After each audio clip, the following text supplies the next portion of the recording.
Hello everyone. तो GIC lecturer exam English subject की preparation videos मैंने स्टार्ट कर दिए हैं और अगर आप चैनल पर फर्स्ट टाइम में सब्सक्राइब नहीं किया है तो कर लीजिए। और अगर इंटरेस्टेड हैं जीआईसी लेक्चरर एग्ज़ाम के लिए एलटी, टीजीटी, पीजीटी इंग्लिश सभी में यूज़फुल होंगे आपको ये videos. So now let's start the video.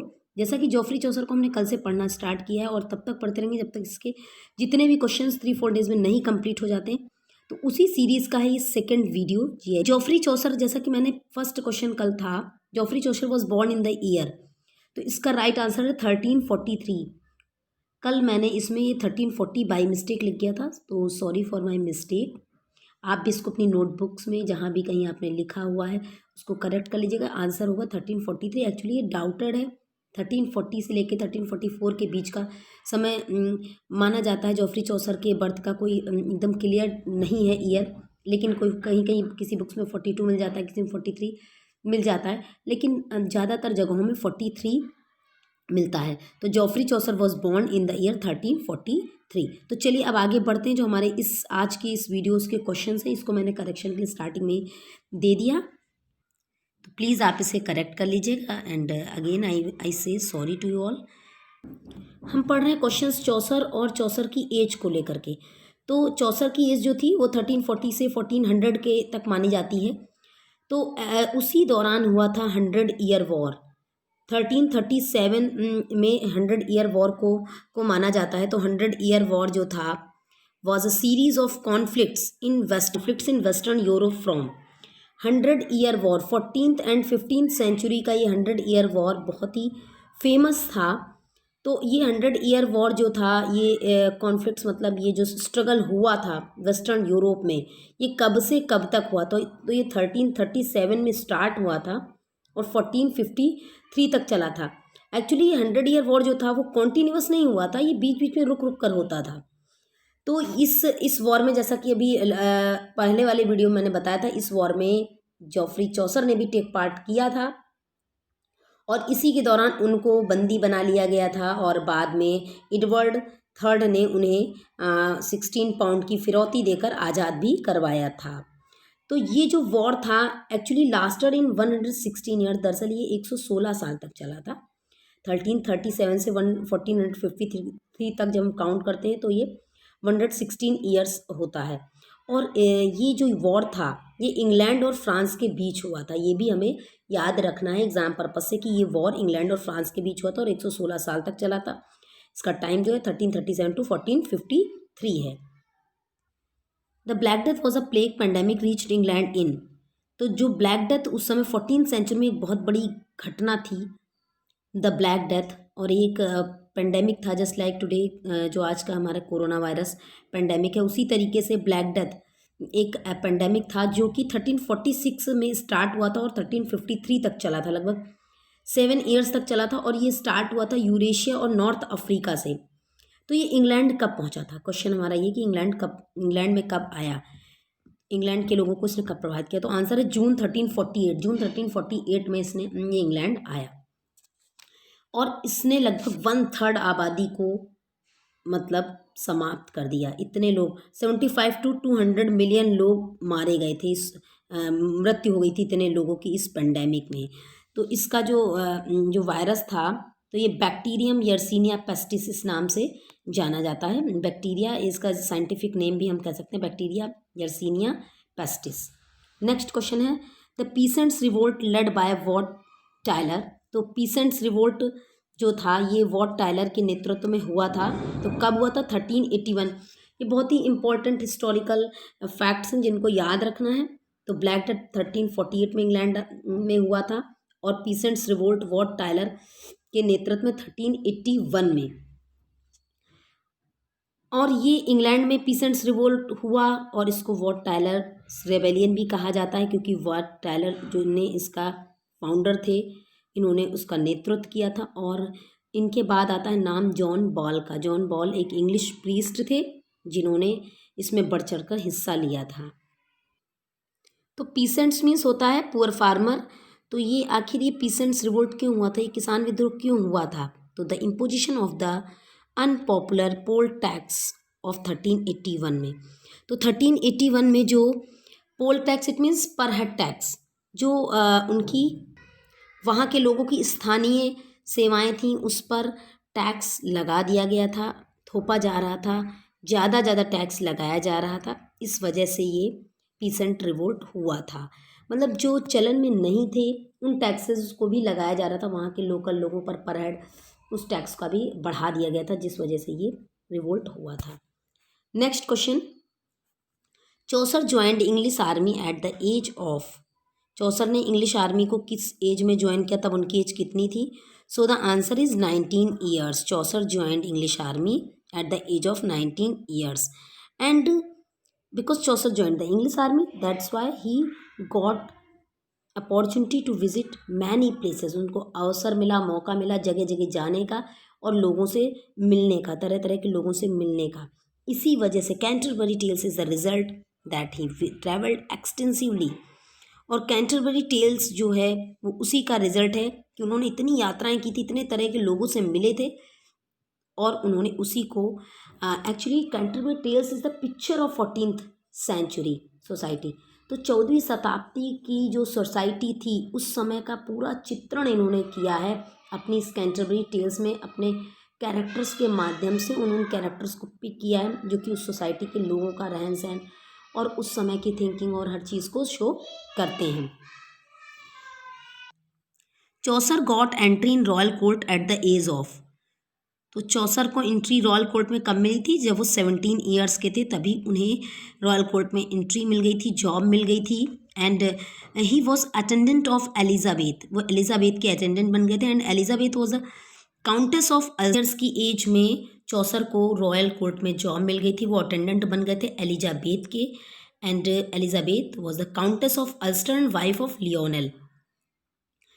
अब लियोनेल कौन था? Third son of the raining king Edward third. Edward third का उस समय शासन था इंग्लैंड पर और उनका बेटा लियोनेल था और उसकी जो वाइफ थी काउंटेस ऑफ अल्स्टर एलिजाबेथ, उसी के अटेंडेंट बन गए थे चौसर।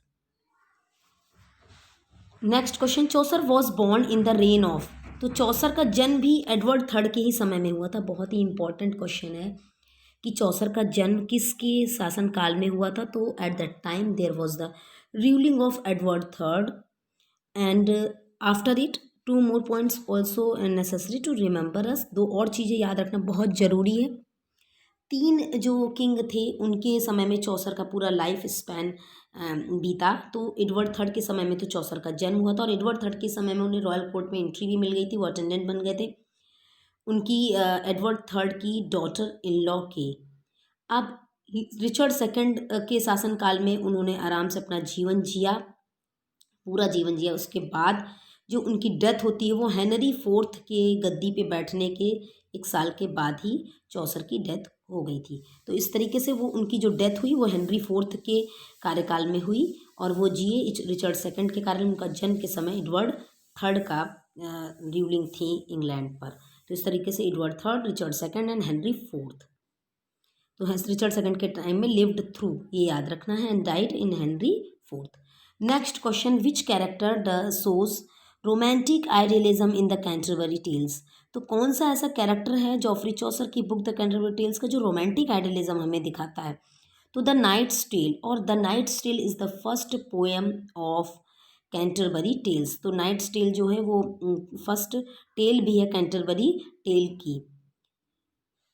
Who was the founder of Reformation, तो रिफॉर्मेशन के फाउंडर कौन कहलाए? तो the father of Reformation is John Wycliffe. Reformation के फादर जॉन वैक्लिफ कहे जाते हैं। क्यों कहे जाते हैं भी हम आगे पढ़ेंगे। तो दूसरी चीज़ ये है कि इनको morning star of the reformation भी कहा जाता है। मॉर्निंग स्टार ऑफ रेनेसां अगर आता है तो जॉफरी चौसर हैं, लेकिन morning star of the reformation आता है तो जॉन वैक्लिफ हैं। अब रिफॉर्मेशन कहाँ होना था? तो रिफॉर्मेशन होना था चर्च में, चर्च में सुधार होना था। Actually at the time church was too much corrupted, बहुत ज़्यादा चर्च करप्ट हो गए थे, बहुत ज़्यादा भ्रष्टाचार उनमें व्याप्त हो गया था। चर्च के लोग थे तो बहुत ही शानदार बिल्कुल रईसों वाला जीवन बिताते थे, खूब उनका लग्जरी से भरा हुआ जीवन होता था और कॉमन पीपल को बेवकूफ़ बनाते थे, उनको अपने हिसाब से धर्म ग्रंथों की व्याख्या करके बताते थे। जो प्रीस्ट्स थे जो वहाँ पर पुजारी लोग थे चर्च के जो, तो कॉमन पीपल को मिसलीड करते थे। और जो बाइबल हैं उनके अर्थ को, actually Bible was in Latin, वो लैटिन में थी, तो कॉमन लोगों के पढ़ने से बहुत बार थी, क्योंकि जो कॉमन लोगों की लैंग्वेज थी वो इंग्लिश थी, तो कॉमन लोग उसको पढ़ नहीं पाते थे। और ये जो प्रीस्ट लोग थे, जो यहाँ के चर्च के लोग थे, वो इतने भ्रष्ट हो गए थे कि उसको अपने हिसाब से ट्रांसलेट करके उनको बताते थे, धर्म ग्रंथों की व्याख्या बताते थे और मिसलीड करते थे लोगों को। और जॉन वैक्लिफ ने अ, इसके अगेंस्ट में थे, इसीलिए उन्होंने बाइबल को ट्रांसलेट किया from Latin to English. Latin language से उन्होंने इंग्लिश में बाइबल को ट्रांसलेट किया। अपने अर्लियर वीडियो में हमने इस क्वेश्चन को डिस्कस किया था। तो उन्होंने जब इंग्लिश में ट्रांसलेट किया तो अब बाइबल हर कोई पढ़ सकता था, क्योंकि इजी लैंग्वेज में हो गया था, कॉमन पीपल की लैंग्वेज में हो गया था, और लोगों ने समझा कि आखिर रियल बाइबल क्या है और ये हमें कितना, चर्च के लोग हमें हमें गुमराह कर रहे हैं। तो इसीलिए इनको morning star of the Reformation कहा गया जॉन वैक्लिफ को। अब Wycliffe was first to challenge of Catholic church, और वैक्लिफ ही ऐसे पहले व्यक्ति थे जिन्होंने इस तरीके से का काम करके, इतना महान कार्य करके कैथोलिक चर्च को चैलेंज कर दिया था। अब जब जॉन वैक्लिफ की बात हो रही है तो एक और इम्पॉर्टेंट क्वेश्चन बन जाता है, who was the leader of Lollard movement. Lollard movement का लीडर कौन था, फाउंडर कौन था? तो इसका भी आंसर जॉन वैक्लिफ है। एक्चुअली लोलार्ड मूवमेंट ही था wanted church reformed and it's wealth removed. Actually common people, जो ये पेंडेमिक हुआ, वॉर हुआ 100 ईयर का, ये सब चलता रहा, इसके कारण कॉमन पीपल इतना पुअर हो गया था, गरीब हो गया था, और वेल्थ अगर थी तो चर्च में थी, तो इसलिए, और वो लोग गुमराह करते थे कॉमन लोगों को, तो इसलिए वैक्लिफ ने नेतृत्व किया लोलार्ड मूवमेंट का। और जो लोलार्ड ग्रुप था वो चाहता था कि चर्च में सुधार किया जाए और इनके धन धन को रिमूव किया जाए, वहाँ से जो इनकी वेल्थ है, इनकी लग्जरी, उसको रिमूव किया जाए। तो ये एक proto Protestant Christian religious movement था इन 1382। इन 1382 का ये एक ईसाई पादरियों के विरुद्ध मूवमेंट था, आंदोलन था। Next question, the major work of Chaucer during his appointment as a controller was. Controller होता है नियंत्रक, तो ये इनको उसी रॉयल कोर्ट में एक ये भी पोस्ट मिल गई थी कंट्रोलर की आगे चलकर चौसर को। तो जब चौसर कंट्रोलर थे तो उन्होंने कौन सा वर्क अपना लिखा था उस दौरान? तो आंसर है the house of fame. The house of fame बहुत ही फेमस वर्क है, इसी का एक क्वेश्चन हम अपने अर्लियर वीडियो में भी डिस्कस कर चुके हैं। अगर वीडियो को विजिट नहीं किया है तो लिंक डिस्क्रिप्शन बॉक्स में दे दूंगी और आप उस तक वहाँ पहुँच जाएगा, या आई बटन पर भी आपको मिल जाएगा। तो अगर उसको आपने नहीं देखा है तो please watch that video also. अगर वीडियो यूज़फुल लग रहा हो please give the thumb of like. Like ज़रूर करते रहें, लाइक आप करेंगे तो मुझे अच्छा लगेगा। सो नेक्स्ट है इसमें तो हाउस ऑफ फेम, यस हम पढ़ रहे थे, हाउस ऑफ फेम बुक है जिसको चौसर ने एज अ कंट्रोलर जब थे अपॉइंट थे तब उन्होंने इस वर्क को लिखा था। तो Chaucer wrote the poem the Book of Duchess as the death of. तो चौसर की जो ये बुक है द बुक ऑफ डचेस, ये पोएम है एक्चुअली, तो ये इन्होंने किसकी रिक्वेस्ट पर लिखी थी और कब लिखी थी? तो इन्होंने जॉन ग्वांट की रिक्वेस्ट पर लिखी थी, उनकी वाइफ की डेथ ब्लांचे पर की डेथ पर। तो जॉन ग्वांट की जो वाइफ थी ब्लांचे, उन्हीं की डेथ पर जॉफरी चौसर ने द बुक ऑफ डचेस लिखी थी। अब ग्वांट कौन थे? तो Gaunt was the duke of Lancaster, Lancaster के ड्यूक ग्वांट थे, और इनकी वाइफ जो डचेस थी वो ब्लांची थी, Blanche was the duchess of Lancaster.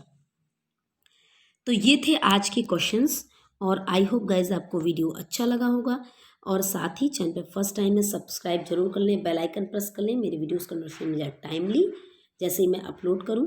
So thanks for watching and will meet you again with next video of this series.